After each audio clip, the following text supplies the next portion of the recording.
que eu gostaria de compartilhar com vocês hoje é que terapia neural não é só trocar na agulha e tentar escolher aonde, né, através de história de vida, aonde injetar, né, na pessoa.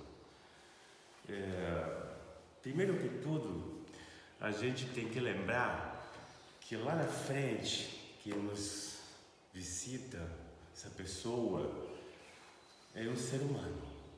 Um ser humano que é muito mais do que um corpo biológico, né? Porque, na verdade, nós fomos muito treinados a ver a pessoa só como um corpo biológico, né? Sobretudo eu sou médico, né?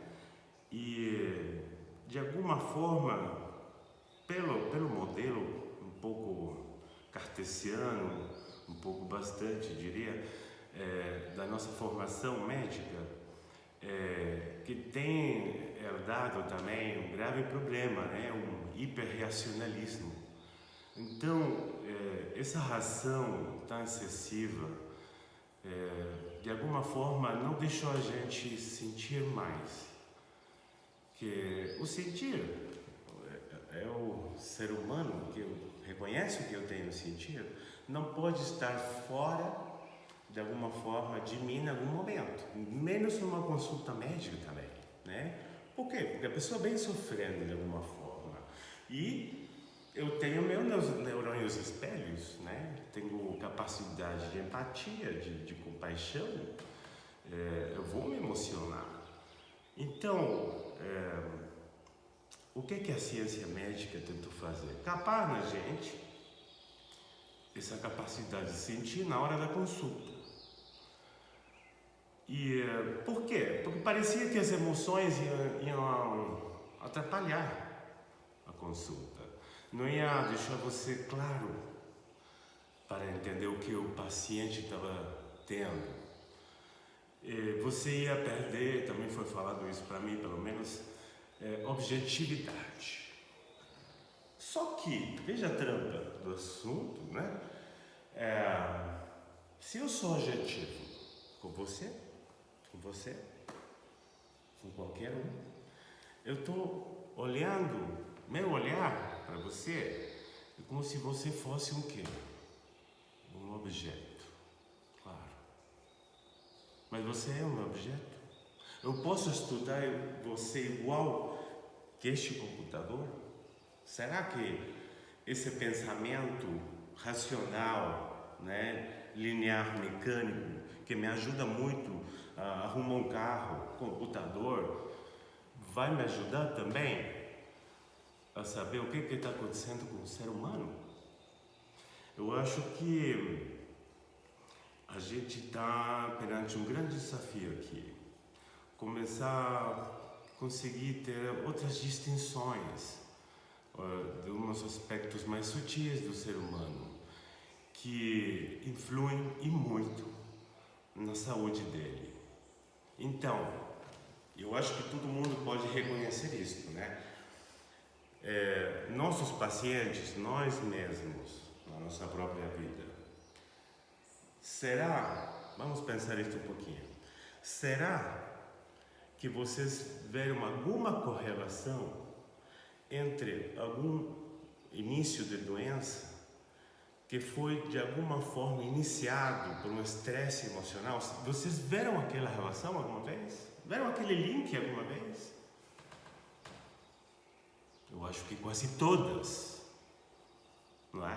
Não estou falando que a única origem das nossas doenças, que na verdade para mim hoje em dia são as expressões de uma só. A gente botou nomes, né, a um monte de coisas que na verdade tem uma entidade em comum, né? A gente já viu a relação do sistema nervoso vegetativo, né, sempre mediando, ou, de alguma forma sendo atingido por diversos fatores, ruídos, né, que não são só físicos, aqueles ruídos, e de alguma forma atrapalhando o correto funcionamento, esse balanço perfeito, simpático parasimpático, essa normotonia que vegetativo. Agora, eu já reconheci que tem uma relação. Emoções, situações de trauma emocional, de estresse emocional, com doença. Agora, será que colocando num plexo, colocando na pele através de umas pápulas, isto vai ser suficiente para ajudar a pessoa? Vamos ver.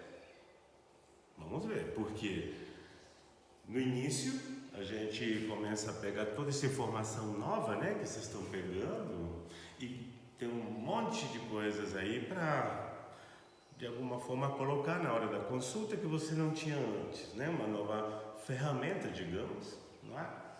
Que é a procaína, com tudo que ela impulsa, né, como mexe na energia vital, e claro, a gente vê mudanças grandes também, imediatas, inclusive também no aspecto psicoemocional.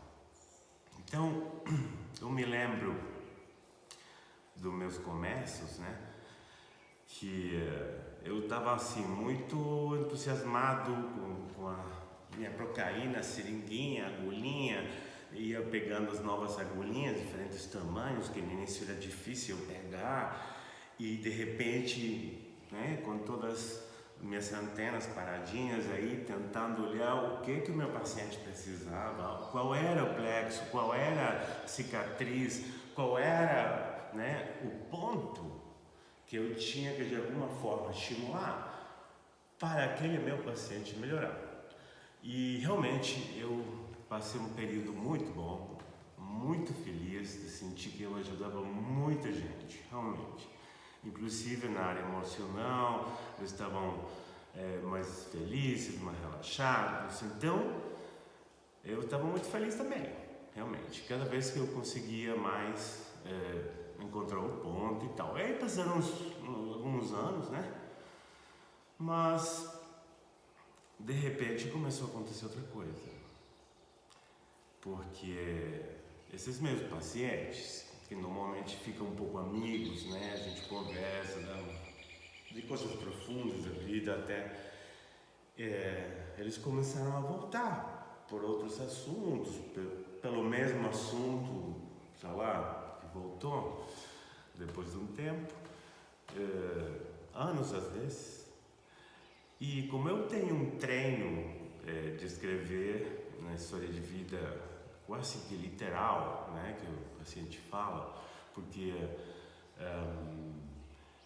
essas palavras que o paciente utiliza, a cadência que ele tem, a vibração, o tom de voz, a postura corporal, de quando ele fala o que fala, diz muito, não é? Então, eu sempre tentei ter um olhar para essas coisas, né?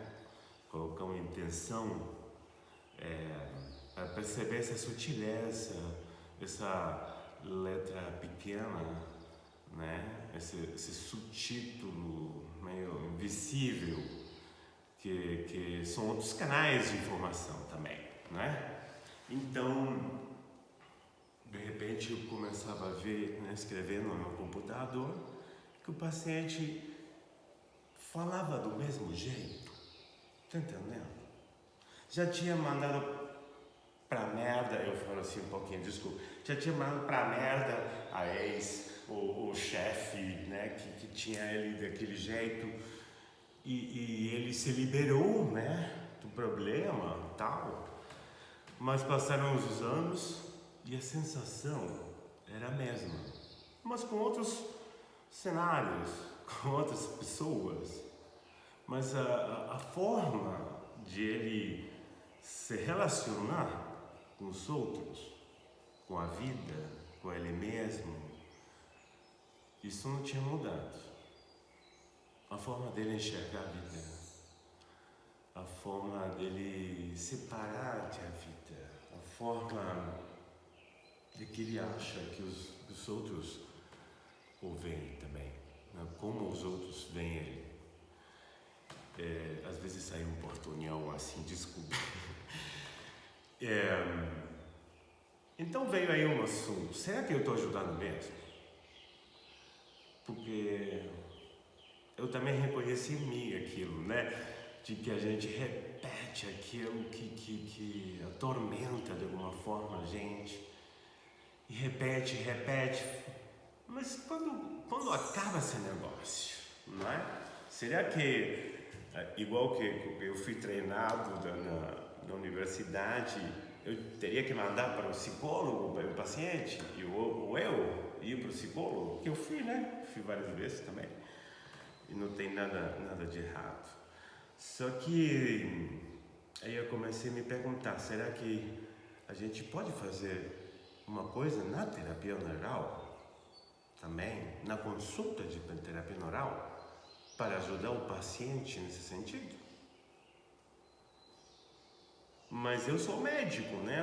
Eu não sou psiquiatra nem psicólogo. Então, como fazer isto sem virar a consulta de terapia neural é uma consulta psicológica? E aliás, eu não tenho um preparo assim tão grande também. Mas como eu gosto, né, eu comecei a estudar muito, né, várias linhas e tentar fazer isso de uma forma muito dinâmica. Mas o grande problema, digamos, mais que problema, o grande desafio, eu vou tomar um chimarrãozinho, tá? De fazer isto é que você não vai conseguir ajudar neste sentido se você não conseguiu na própria vida. Então, aí deu um trabalho, começar a fazer mais consciente, né? Certas questões da minha vida. Primeiro de tudo, é que a gente não tem treino. Eu acho que aquilo foi meio herdado por esse tipo de civilização, entre aspas, que a gente criou, né? Essas convenções humanas que a gente criou, chamado de mundo ocidental, né? Capitalista, machista e tudo isso que a gente já sabe, que de alguma forma cortou um sentido, né? A gente virou muito razão, só razão. Então, daí eu descobri que eu estava sentindo emoções o tempo inteiro, que sempre, em cada instante, temos uma tonalidade emocional que às vezes a gente nem percebe. Depois eu comecei a ler Humberto Maturana, biólogo chileno, que falou muito disso, e falou, a mente vem a fazer todo um processo racional, dando um monte de justificativos para, na verdade, uma base emocional. Vem a justificar, sim, uma base principalmente emocional. Porque eu escolhi defender aquela causa, sei lá, porque eu gosto dela, porque eu sinto mais afim com ela, segundo a minha história, que eu, sei lá, toda a minha rama ancestral, a criança dos meus pais, meu contexto onde eu nasci, a cosmovisão que eu tenho, porque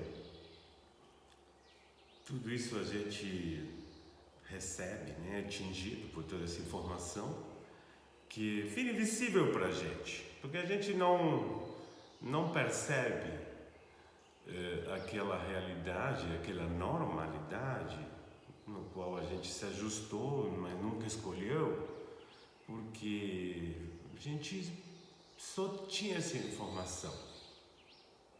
Mas de repente começamos a ver que grupos humanos, historicamente, inclusive atualmente, têm outra visão da realidade e também é válida. Então, a nossa, de alguma forma, como eu falei, tirou a capacidade de perceber as emoções. Emoções parece que levavam a gente a fazer coisas que não estavam bem dentro daquele esquema social, né? Que a gente deveria dominar as emoções, educar as emoções, mas na realidade a gente está reprimindo emoções. Aliás, a gente está sentindo o tempo inteiro e já nem reprime, não registra diretamente.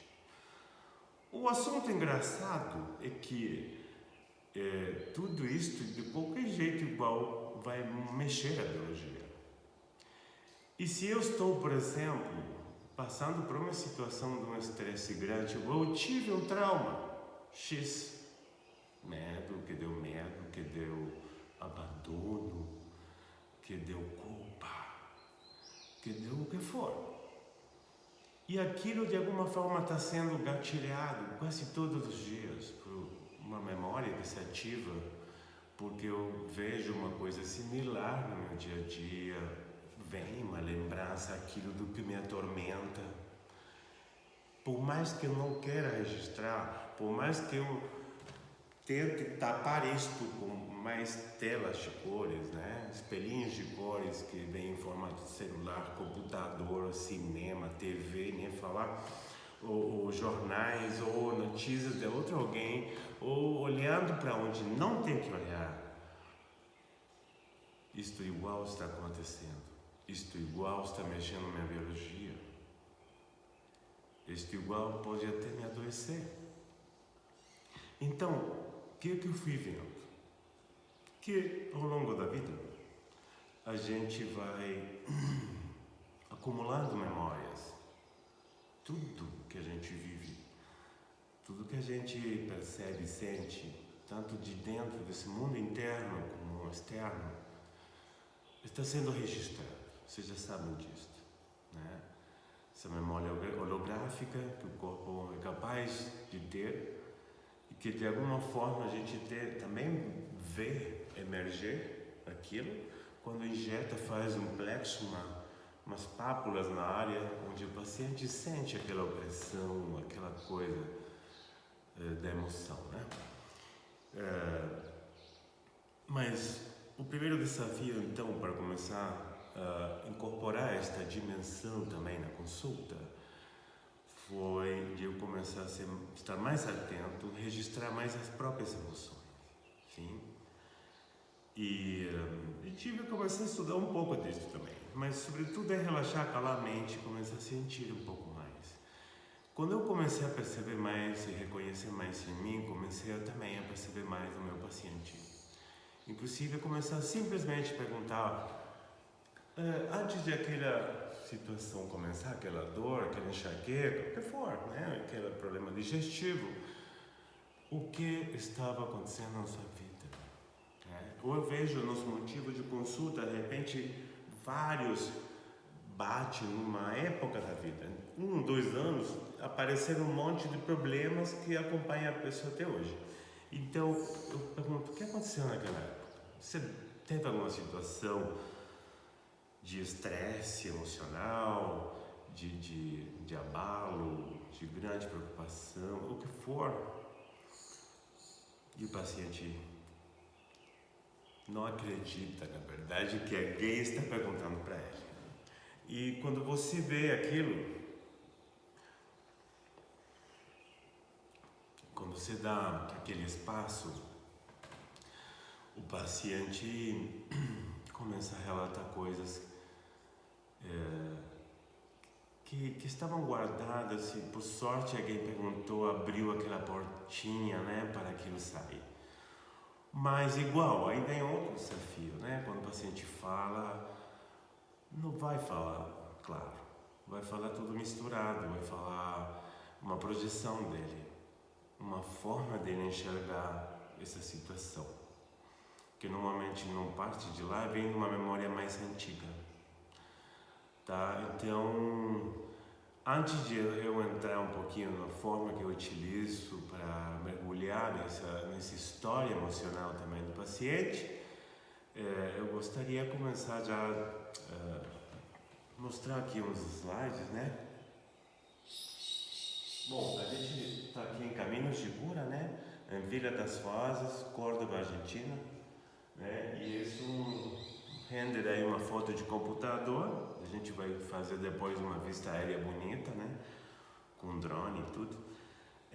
Dos consultórios, salão de cursos e tal, né? Que é um espaço de aprendizado permanente, né? Formação e atendimentos em terapia neural, odontologia neurofocal e também Rural Veterinária.